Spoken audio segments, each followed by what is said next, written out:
And here it is, Celtics fans, the big fish of trade season for your Boston Celtics. Jaren Jackson Jr. is who the Celtics reportedly want, according to some NBA insiders, as they could be looking to make a big splash trade this season. We're going to break this thought down on today's show and this report down from an NBA insider as you're watching Celtics Today by Chat Sports, and I'm your host, Tyler Smith, and we are very, very close to our next milestone of 55,000 subs. If you're new here and you want Celtics content all the time on your YouTube feed, go down below and hit that subscribe button for free Celtics videos all the time.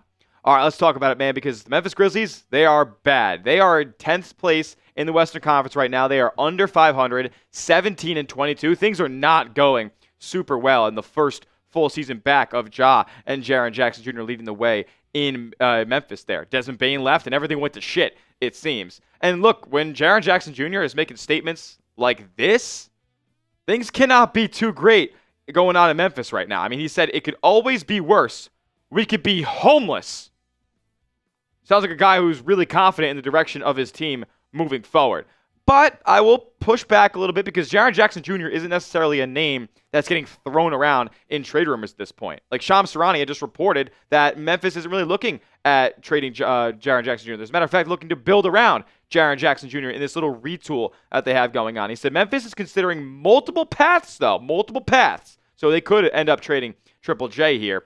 Multiple paths forward amid the emergence of several promising young players, including building around them and 2023 Defensive Player of the Year, Jaren Jackson Jr. They're also talking about guys like Jalen Wells and Cedric Coward who have come to the team recently. The Grizzlies also remain open to continue on with Morant as a focal point of their retool. So we'll see if Morant ends up getting dealt, but if he does, could Jaren Jackson Jr. be the next guy? Well, Matt Moore of Hardwood Paroxysm said that the Celtics are very interested, saying the following: multiple league sources have asserted something whispered in the wind for a long time. The Boston Celtics would love to add Jaren Jackson Jr. But if Boston loads up a pick-heavy trade package with some nice talent or tradable contracts, i.e. Jordan Walsh or Hugo Gonzalez, for a Memphis team that will be starting over, does that get them there? Is anyone going to beat that offer for Jaren? Is Jaren's value better in a year under Iasolo or next to Edey, or worse? So that's a lot of burning questions there that Matt Moore is asking. I'll tell you what. Jaren Jackson Jr. is a player. Jaren Jackson Jr. is a guy who I would believe extends the championship window for this Boston Celtics team. If you add him alongside Jayson Tatum and Jaylen Brown, he's on the same timeline. He's under contract for a while. You could be looking at a championship window and then the best roster in the Eastern Conference for the next half decade or so. Because Jaren Jackson Jr. is a hooper, man. He gets buckets. And this isn't something I could have said back in his Michigan State days when he was really just a defensive mastermind. He still is that guy, elite rim protector, but he has taken his offensive game to the next level over the last few seasons. Now, it hasn't gone super well so far this year. I mean, the efficiency is pretty solid. He's shooting some of the best percentages from three-point range in his career so far, but has dipped below that 22 points per game that he's been around over the previous two seasons, ever since he jumped from 18 points per game to 22, from 23 to 24. I mean, he's been one of the league's premier bigs. However, you can see those rebounding numbers are not too impressive. What he could be for this Boston Celtics team, though, is a souped-up version of one Kristaps Porzingis. Elite floor spacer, works in all these spread-out, five-out lineups, and provides that elite rim protection and shot-blocking ability basically all around the rim. He can move, too. Like, this isn't a guy who gets caught in pick and rolls. Like, the teams don't decide to isolate on Jaren Jackson Jr. He has lateral quickness. He can move as a defender, so I like him a lot in that regard. We're talking about the pros of Jaren Jackson right now. Elite rim protector, good floor spacer as well, and he can score in the isolation when things get muddied up or if Jayson Tatum and Jaylen Brown see a double or two. Now, also a pro in the Jaren Jackson Jr. category is that he's under contract for a long time. Now, this could also be seen as a con as well when you look at how much money he's actually making, but you don't have to worry about Jaren Jackson Jr. leaving if you were to trade for him. He's under contract for this year for $35 million, which is a pretty acquirable asset here. The Celtics could put together a deal that doesn't burn them too much to go out there and acquire Jaren Jackson Jr. But then the contract extension for him kind of kicks in to high gear, all the way up to nearly $50 million for each of the next 4 seasons. Now, he also has a player option of $53.5 million in 2029-2030. I'd imagine that he'd accept that. I'm not Nostradamus here in terms of what's going to happen in 5 years, but I'd imagine that Jaren Jackson Jr. is going to end up accepting that $53 million.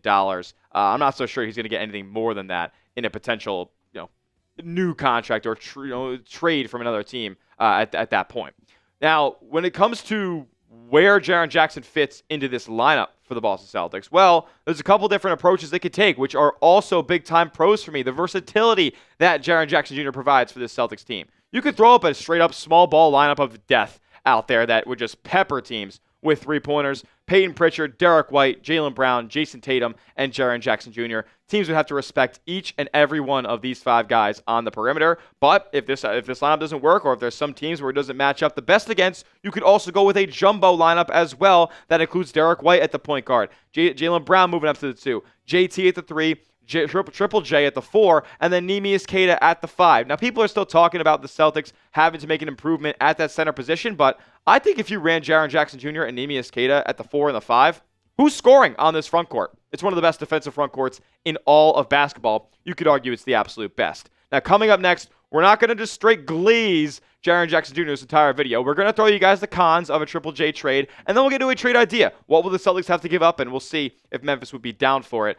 at the back half of today's show. We'll talk about it in a moment. First, though, I got to tell you guys about our sponsor, as that is PrizePicks. This episode is brought to you by PrizePicks. Whether you're starting a new routine or trying player picks for the first time, trying something new can be hard. But in life and on PrizePicks, it always feels good to be right. With high pressure playoff matchups every weekend and elite hoops action almost every night, the action never stops, and PrizePicks lets you take control. With the best daily fantasy sports app in the game, all you guys got to do is pick 2 to 6 players and just pick more or less on their projected stats. Whether it's basketball, football, college sports, does not matter. You can mix and match them all in the same lineup. You can also take multiple stat projections from the same player and put it in the same lineup with their brand new Stacks feature. Here are my picks for this upcoming football weekend. I got Josh Allen more than half a rushing or receiving touchdown, and then Puka Nacua more than half a rushing or receiving touchdown. I'm going with the superstars to get in the paint because that's what happens when the games get the biggest. You can tell my picks or fade them. Just do it at PrizePicks. Download the app today and use the code CLNS to get $50 in lineups after you play your first $5 lineup.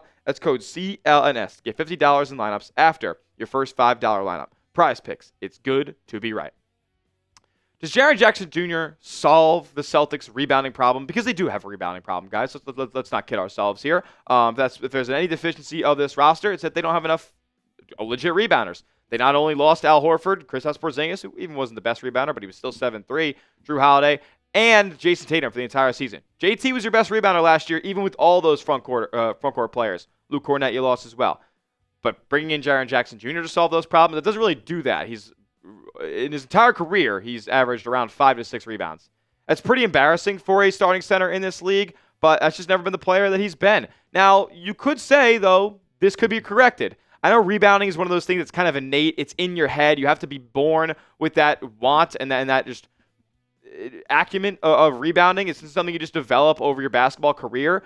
But I will say the Celtics do have a good track record of rehabilitating bigs and turning players in the front court into something that they're not. Like Luka Garza, for example. They made him a serviceable rotation player. This is a guy who was already well-polished coming into the league. Like, he didn't have much more room to grow, and the Celtics have helped him develop new parts of his game. Neemias Queta is the same way. He came into this league, and we didn't even know what Neemias Queta was and didn't have a ton of opportunity over the first few seasons of his career.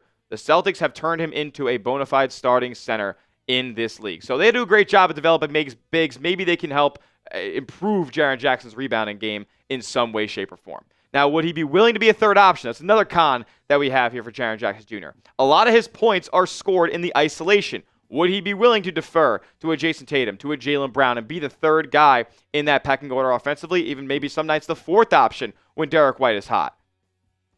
That's yet to be seen, especially with how much time John Moran has missed over the last couple of years. Jaren Jackson Jr. has been the number one option in that Memphis offense, and it hasn't really changed. So would he be willing to be a third option on the Boston Celtics? I mean, maybe with a championship in mind, he would be. So this isn't as big of a con as we could think. But then again, is the guy whose effort is kind of questioned from time to time. He has a net rating on-off the court of negative 2.7. That's a bit concerning for me. Could that be the result of lack of talent around Jaren Jackson Jr.? Sure, but you could also attribute it and look at maybe some lack of effort from him on both ends of the floor. Now, he also gets into foul trouble a ton. I think that's a huge deficiency of his game, too. Nearly 4 fouls per game on average. He's already fouled out 4 times this season. So that would be something that we have to look at as well as a con on Jaren Jackson. You also got to think about the contract. Like I said, it's a pro that he's under contract for a long time, but he's making a lot of money. So you got to think about the second apron too. Do the Boston Celtics want to be back in that second apron? And does Jaren Jackson Jr., the player they want to go back into the second apron for? These are all questions we have to ask here, but I do think that the pros outweigh the cons in terms of what he could bring to your Boston Celtics. Now, what would a trade look like for Jaren Jackson Jr. here? Well, CelticsBlog dropped a whole article detailing what this trade could look like and what the framework would be if Boston decided to make a move. Well, Jaren Jackson Jr. would be coming to your Boston Celtics in exchange for Anfernee Simons, Sam Hauser, and Hugo Gonzalez, unfortunately. I didn't make this trade, so I wouldn't have thrown Hugo in there immediately. You could throw Jordan Walsh or Josh Minott in there, but Hugo probably has the most value to the Memphis Grizzlies. You also throw him the 2026 first-round pick unprotected and then decide to give him a 2028 first-round pick swap. So you get him 2 firsts for Jaren Jackson Jr. Is that enough? We shall see, because Desmond Bane, he got like 5 of them for the Memphis Grizzlies there.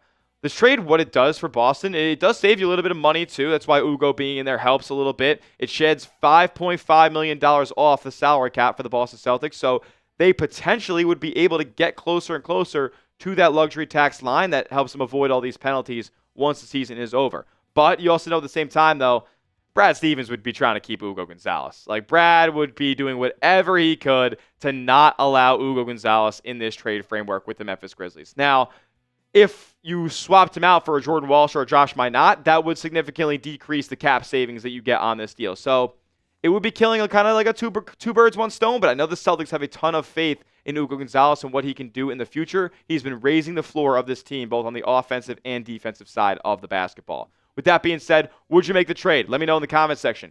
A for accept or D for decline. Would you make this trade that sends Jaren Jackson Jr. to the Boston Celtics for Anfernee Simons, Sam Hauser, Hugo Gonzalez, and basically 2 first-round picks? Let me know what your thoughts are down in the comment section. I'm telling you guys right now, I hit accept on this one pretty easily. I'm not trying to be crazy or anything like that, but I think Jaren Jackson Jr. is a needle mover for this Boston Celtics team. He would make him the clear-cut favorite to win the Eastern Conference once Jayson Tatum returns. With that being said, that will do it for today's show. Make sure you give me a follow over on Twitter at Tyler J. Smith, 2 H's because the name's common, but I am not. And make sure you're subscribed to the channel as well. We're continuing to upload and ramp up our Celtics coverage as we get closer and closer to the trade deadline. So with that being said, we'll see you guys next time. And as always, let's go C's.